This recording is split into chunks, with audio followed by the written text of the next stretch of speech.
cronista del narcotráfico o el cronista de la realidad actual. Como ven sus obras como un testimonio de lo que sucede actualmente en el país. Y bueno, es fácil que uno piense en eso, porque al leer Nombre de Perro, que es la tercera novela de esta saga del Zurdo Mendieta, y al leer las otras novelas de Elmer, pues uno no puede asociar lo que sucede en el país con lo que nos está contando Elmer. Yo leía esta novela pues, un poco apresurada, pero era así como un desasosiego, o sea, algo me estaba inquietando cuando leía, porque podía reconocer muchas señales y muchos signos de lo que está ocurriendo en el país. Entonces yo decía, bueno, es que interesante que Elmer pueda recoger la doxa, o sea, lo que se dice, la doxa, y lo pueda llevar a una representación literaria. Y eso es verdad, porque si bien es cierto, el asunto, Elmer Mendoza abreva en la realidad que estamos viviendo todos, la que no nos gusta, y sí es cierto que abreva en eso, de cualquier manera su capacidad de manejar estrategias literarias, su capacidad narrativa, su capacidad de manejar el lenguaje, la oralidad, este oído que tiene tan maravilloso para recoger la oralidad sinaloense, todas estas estrategias de descripción y de narración convierten esa realidad en otra, en una que es totalmente literaria. Y creo que eso es lo que no deberíamos olvidar cuando leemos las obras de Elmer Mendoza, que sin dejar de articular la realidad o la experiencia de lo que se vive, esto se convierte en un objeto estético. Y esa es la parte que nosotros analizamos. Claro, no podemos olvidarnos de esta parte de experiencia de vida, pero nos centramos en la capacidad de Elmer de transformar una realidad que no nos gusta en un objeto estético. Y bueno, aquí está la vida, el Nombre de Perro, aquí está la vida, con sus colores, sus distintos matices, con este mundo de pasión humana, de pasiones, de acciones, etc. Yo veo en Nombre de Perro a un escritor totalmente consolidado. Veo en Nombre de Perro a un escritor que ha trascendido fronteras y que hoy por hoy es definitivamente uno de los mejores escritores de la literatura latinoamericana. Yo no sé si el género lo eligió él o si la realidad que decidió contar influyó en la decisión del género. Eso lo platicaremos ahorita. Lo único que sé es que si alguien maneja bien, excelente, el género neopolicíaco actualmente, es Elmer Mendoza.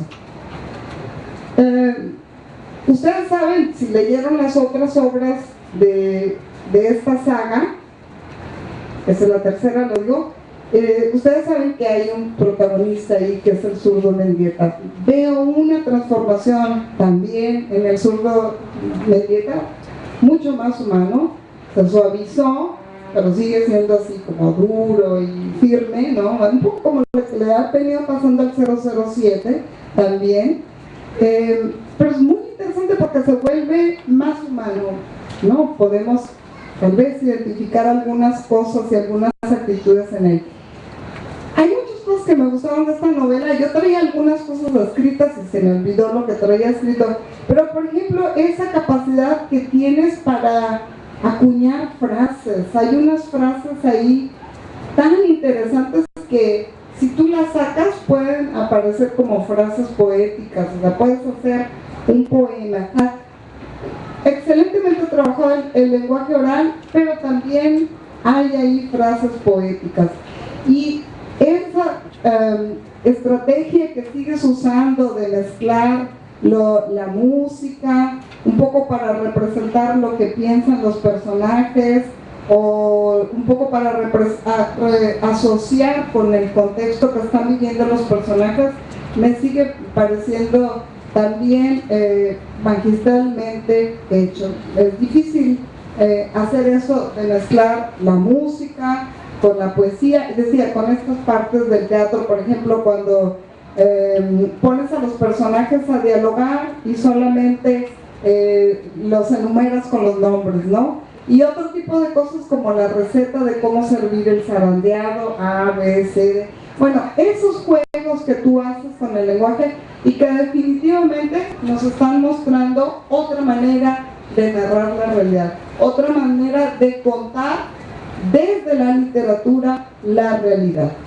Y por ahí quisiera yo empezar a platicar contigo, Elmer. ¿Tienes tu micrófono? Bueno, yo te preguntaba, o sea, cuando yo leía esto, y sobre todo por algo que yo afirmaba en este congreso de Toluca, yo decía, bueno, sí, Elmer habla de una realidad que estamos viviendo, pero lo hace así porque eligió el género neopolicíaco, y el género neopolicíaco exige el estilo realista y exige un espacio urbano violento. Entonces ahí hay como varios requisitos que son más bien literarios, pero después yo me preguntaba, a ver, ¿o será al revés? O sea, ¿elegiste el género primero o elegiste contar de tu realidad y por tanto seleccionaste un género? Esa es mi pregunta primera para empezar a platicar. Buenas noches y gracias por venir y gracias por tus palabras. No, nada de eso.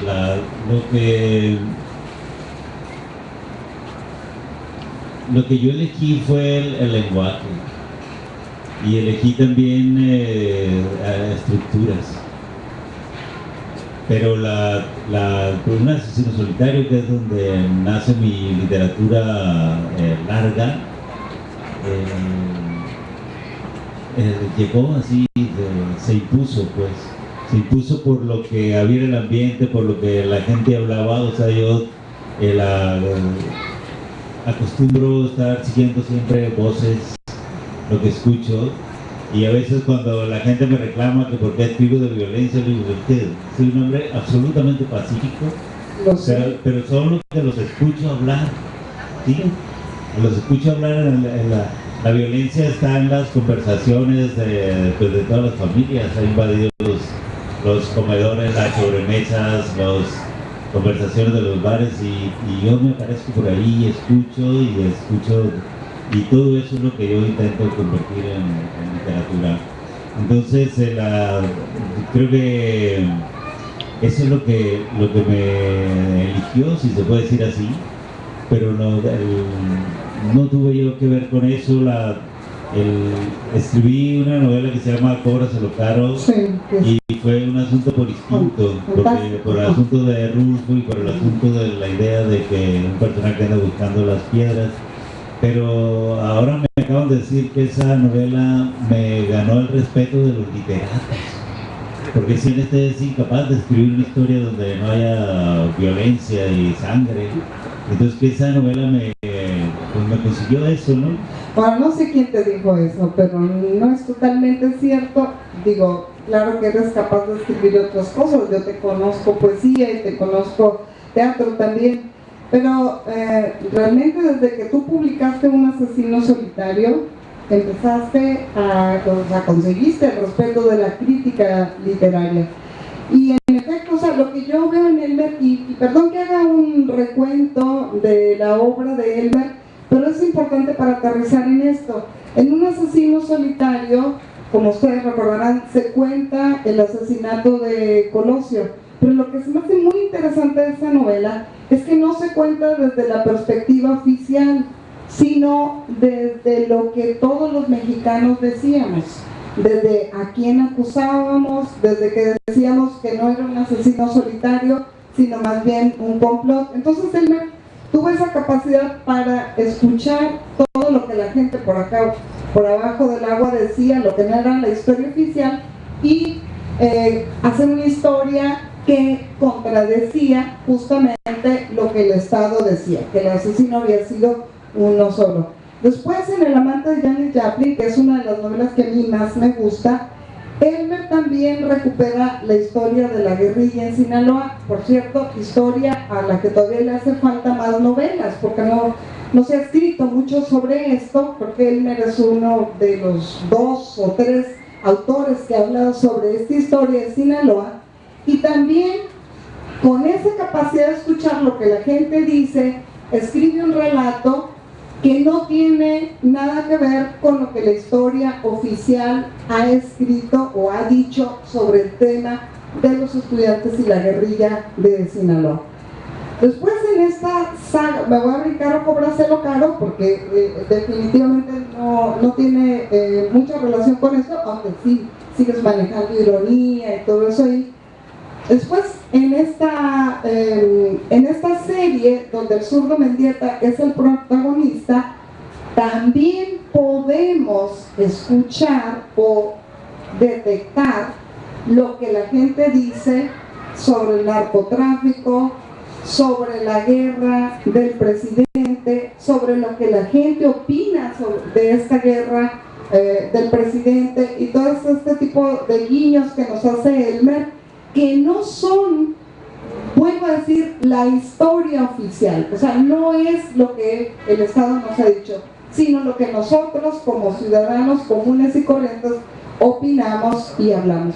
Entonces, por eso me parece muy interesante lo que tú haces, Elmer, que recuperas lo que la gente opina, la doxa, aunque contradigas o siempre contradigas lo que oficialmente se ha dicho sobre esto.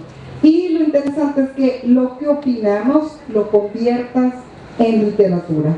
Entonces, el punto es que para hablar de esto tiene que haber una selección de un género, y el género que has elegido es el neopolicíaco. ¿Quiénes han sido tus maestros para este tipo de novelas? Bueno, siempre me detengo en Rubén Fonseca, que para mí es como la punta de lanza del autor que más ha experimentado con este género, y eso lo que tiene que ver con la ironía y también con los tratamientos de los personajes, y no tanto él no entra en el universo de la utilización del lenguaje de las favelas, digamos, pero lo que tiene que ver con el perfil de los personajes, yo creo que sí. Él vive cerca de las favelas, y él es un hombre que le gusta caminar por cerca, por ahí, porque no le gusta entrar. Pero tiene también el hábito de escuchar, aunque no lo utilice. Entonces yo creo que él es el ejemplo, sí, digamos, en lo que tiene que ver a esa postura, desde lo que es el perfil de la víctima y del victimario, y pues ya mis maestros, lo que tiene que ver con la forma, igual que siempre agrego a mi maestra Batia Gur, que es esta chica israelí que murió hace unos 5 años, que tiene ha creado un universo muy amplio, y tiene mucho que ver su detective con el perfil de Mendieta. Pero mis principales maestros que tienen que ver con formas de contar siguen siendo Fernando del Paso y Juan Rulfo. Es decir, ¿cómo puedo crear con palabras que la gente dice? ¿Cómo puedo crear atmósferas? ¿Cómo puedo crear emoción? ¿Cómo puedo ligar palabras, ligar frases, ligar situaciones completas, ligarlas de tal suerte que la gente pueda seguirlas, pero a la vez pueda detectar que si no mantiene cierta atención puede sentirse ajeno a un discurso? O sea, la violencia es el tema, pero intento siempre crear un discurso literario poderoso, es decir, que lo que pueda experimentar mis lectores sean muchas cosas, no solamente la ansiedad por descubrir quién es el culpable, a qué estamos jugando ahí con las falsas pistas, sino todo ese universo que tú mencionaste, que tiene que ver con el fraseo, que tiene que ver con la música, que tiene que ver con los diversos ritmos narrativos internos de que me gusta usar, y que me gusta mucho eso que dice la madurez, porque cada vez encuentro más personas que lo aprecian, y cuando en un principio dicen que escribes difícil, y con los años encuentras gentes que lo aprecian, pues como sientes que por ahí puedes ir, y bueno, por ahí voy. Y hablando del zurdo Mendieta, yo en el Congreso de Puebla escuché una ponencia sobre este personaje que es como medio existencialista. Sin embargo, aquí entiendo que estuviste en una encrucijada entre hacerlo más oscuro o suavizarlo. ¿Por qué elegiste por lo segundo? Porque hay una transformación en el personaje y luego metes el elemento del hijo. Pues, la idea era esta, de que bueno, eso lo concebí en la prueba del ácido, la novela anterior, de que yo había, digamos, soltado alguna información sobre el perfil de Mendieta en Balas de Plata, pero que no estaba completo. Y lo que hago en la prueba del ácido es agregar elementos, y entonces ahí me doy cuenta que eso puede ser un sistema de irlo como completando, ¿no? Y lo que hice fue eso, y en la Bala de Plata parece que él se entera que tiene un hijo que no conoce. La prueba del ácido se esconde siempre cuando el chico le llama, ¿no? El hijo del zurdo vive en Los Ángeles. Su madre es una culichi que se fue sin saber que estaba embarazada, o sea, solamente estuvieron una vez juntos. Y además una chica muy liberal sexualmente, de tal suerte que cuando está embarazada pues no sabe quién es el papá. Se da cuenta que ese papá, conforme el hijo va creciendo, y lo encuentra parecido al zurdo porque es similar. Y el que lo corrobora es un hermano del zurdo que es Enrique. Que vive allá, Enrique. y que ella se lo presenta y dice: ¿cómo mi hermano y tú, no? Sí, eso pasa le cuenta ahora ella, y entonces pues en esta novela tenía que aparecer el hijo, y como hay un principio de humano de que todos se atemperan ante la paternidad, pues el zurdo no podía ser la excepción. Entonces aparece el hijo de todo el desconcierto. Durante toda la novela sufre muchos desconciertos porque no puede interpretar sus reacciones, o sea, no ha sido padre, empieza a ser padre cuando su hijo tiene 18 años, 19. Entonces el desconcierto lo hace como verse blando, ¿no? Y siempre analiza sus reacciones, que lo intento rematar en una de las escenas finales, cuando Jason, así se llama el hijo, se expone a morir, y el zurdo el que se preocupa porque no le pase nada, también quiere darle sus cachetadas, sus cintarazos, porque cómo se le ocurre exponerse, ¿no? Eso yo me acuerdo que mis padres lo hacían, cuando uno hacía demasiadas travesuras, pues también le daban para que aprendiera a cuidarse. Y también creo que es un principio muy mexicano de cuidar a los otros, como el sentido protector también incluye la violencia, ¿no? Ahora no sé mucho, porque creo que hasta las Naciones Unidas estaba protegiendo a los niños y todo eso, ¿no? Pero nosotros lo formamos así, es decir, cuando había que corregirnos con golpes nos daban, y yo lo más grave siempre me acuerdo que era tomarlo de los otros. No robarás, acuérdate, no robarás, no puedes tomar todo de los otros, y a ver, pon la mano. Pero aquí el hijo quiere ser policía también, entonces ahí va a ser otro conflicto también, en que si lo deja o no que sea policía. Otra cosa con el personaje, sí, la cuarta la vamos a ver. Otra cosa con el personaje, con esta novela y sus personajes es que ahora, digamos que el coprotagonista, o como le podríamos decir, el enemigo, que en este caso no es enemigo, es una mujer, ¿verdad? Es una sicaria, es una jefa, además es una jefa pues muy sui generis, este personaje de Samantha Valdés.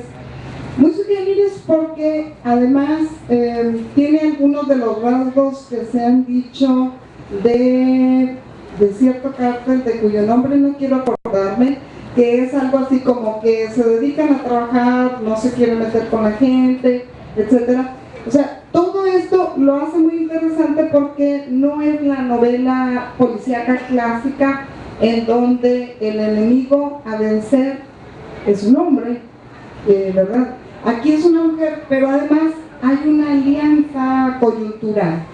Y esto habla también de tus personajes, Elmer, siempre están como al filo de la navaja, entre el bien y el mal. Y a veces no se puede reconocer, porque igual hacen cosas que no deberían hacer si son los guardianes del bien, e igual encuentras en los otros personajes rasgos de, ¿cómo podemos decir?, de bondad, o no, sí, algo así, ¿no? Hay ese cruce. ¿Cómo es que decidiste o elegiste que tus personajes no sean ni buenos ni malos, sino la mezcla de ambas cosas? Bueno, yo cada vez estoy más seguro de que los seres humanos somos ambiguos, que somos así, que nadie es completamente bueno ni completamente malo, y entonces es muy atractivo para manejar los personajes. Es decir, de entrada te da dos posibilidades, te da dos caminos, y en el relato policíaco eso es un recurso que lo puedes utilizar en cualquier momento y que es muy útil, pues, en lo que tiene que ver con por dónde quieres llevar la historia en ese juego perverso con los lectores, ¿no? O sea, ¿cómo se va a comportar a la siguiente escena? ¿Como bueno o como malo? Ajá, Claro, sí. sigan leyendo. ¿Y cuál es el personaje que más te costó trabajo en esta novela? A mí me cuesta mucho todo eso. Es que son varios personajes y cada uno tiene como muy definida la personalidad y la función en la trama. Cada uno de ellos está muy instalado en la trama y es claro identificarlos, pero son complejos cada uno. ¿Cuál es el que, cuál es el que más te gusta o el que se te hizo más complejo trabajarlo? Mira, te voy a hablar de tres. Todos me cuestan, nunca me es fácil, por eso que estoy tanto tiempo conviviendo con una novela. El zurdo, porque claro, de hacerlo, convertirlo en un personaje más dulce, digamos, más humano, dijiste tú. De eso pues había que trabajarlo, como crearlo con palabras que no tenemos los recursos de la gestualidad o del maquillaje, pues hay que utilizar recursos narrativos y que los lectores puedan percibirlo, y en primer lugar yo puedo percibirlo cuando lo estoy creando, o que lo voy creando, devastando así, percibir que lo estoy consiguiendo. Me costó muchísimo arte, porque ese enlace tremendo que hago entre los dos planos. Ese personaje creció mucho, sí. O sea, fue creciendo. Exacto, eso es lo que tenía que conseguir, que conforme ese personaje va creciendo, digamos, en lo que tiene que ver su importancia dentro de la novela, también el drama personal que está viviendo. Entonces, una vez más, la ambigüedad. ¿Cómo puedo crear esa ambigüedad? Hacerlo experimentar dos sentimientos casi a la vez.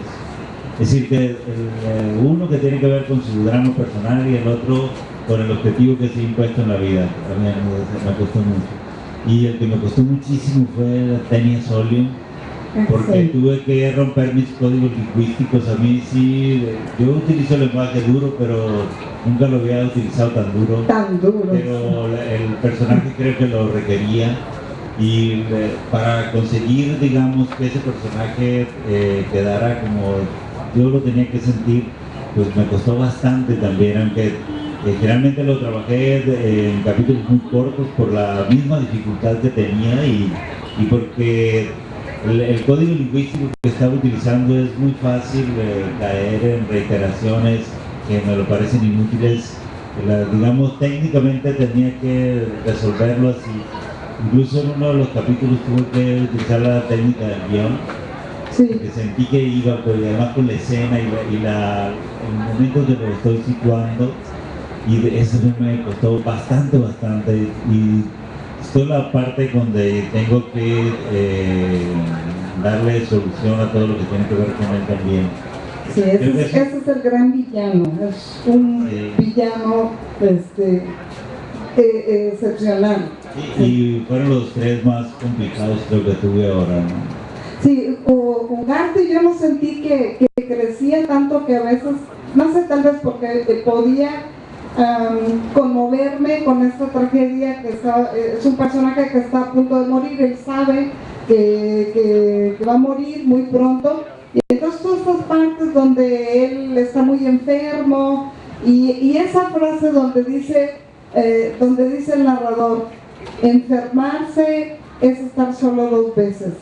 Oye, esa frase, como una de estas frases así dicha, realmente impacta mucho, porque quienes hemos estado enfermos sabemos lo que es eso. Este tipo de frases están en toda la novela, muy bien elaboradas, muy en su lugar también.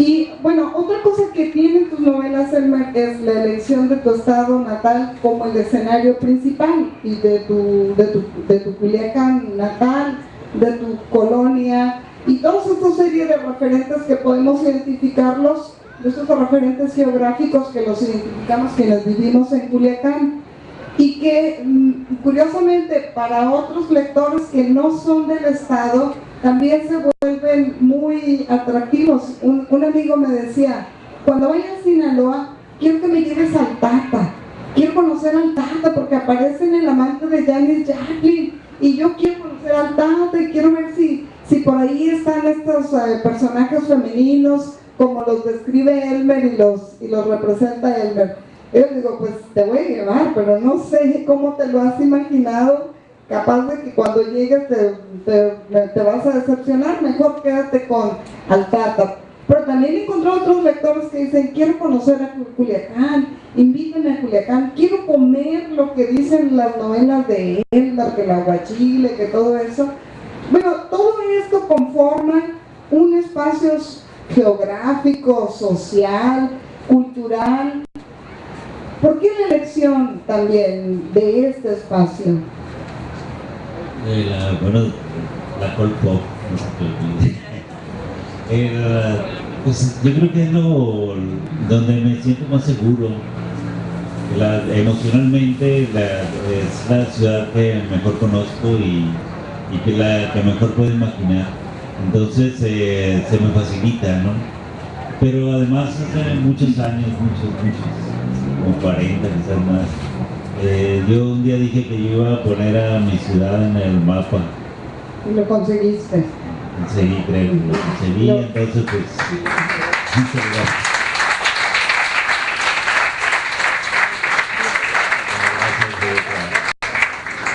Son como las cosas que uno dice cuando es joven. Cuando empiezas a escribir, sí, sí. Pero igual ahora que lo conseguí, pues sí me gusta, ¿no? Mira, la primera vez que fui a España a hacer promoción al amante de Janis Joplin, los periodistas culturales nunca leen las novelas, ¿no? Y aparte pues, no saben nada. Pero llegaban y decían que ¿usted de dónde es? ¿Es mexicano? ¿Y dónde es? Pues de Culiacán. ¿Y dónde está? Entonces el Océano Pacífico. Está junto al Océano Pacífico, bueno, pues ya con eso. Pero ahora, digamos, el año pasado que fui a hacer la promoción de la prueba del ácido, que ya era diferente, porque ya los periodistas vi en internet dónde está Culiacán. Ahora sí se preocupaban. Claro. Sí, yo digo que de verdad no aparece solo geográficamente, sino se convirtió en algo simbólico, es un símbolo intenso, un símbolo literario muy atractivo, porque en la novela de Elmer, aunque claro, uno no puede dejar de ver la violencia y todo el mundo dice, la violencia, en Elmer la violencia, pero también está los ciudadanos comunes y corrientes, digamos, los que caminamos por las calles. O sea, hay mucha fiesta, hay festejo, hay música, hay comida, hay relaciones, o sea, está todo lo que conforma un espacio geográfico que no es solo lo material, es también lo social, es también lo simbólico. Yo creo que ese es el gran mérito tuyo, que no solamente es la geografía física, no solamente el Quijote, la Lomita y todo eso, sino todo lo que ocurre en esos lugares, ¿no? Lo que se come en cada lugar, la música que se escucha, lo que se festeja, y eso es lo que me parece que ha hecho mucho más relevante tu trabajo de geografía en todas tus novelas, que has convertido, digo, en algo intensamente literario tu espacio natal. Dice Julio Ramón Ribeiro que no hay que olvidar los lugares en que hemos sido felices. ¿Es así? ¿De eso se trata? Es más, sí, no hay que olvidar, porque uno se acuerda más de donde ha sido infeliz, ¿no? Claro. Bueno, a veces, porque Bachelard dice que recuperamos los lugares felices en el sueño, en los recuerdos y en la imaginación. Y aquí hay mucha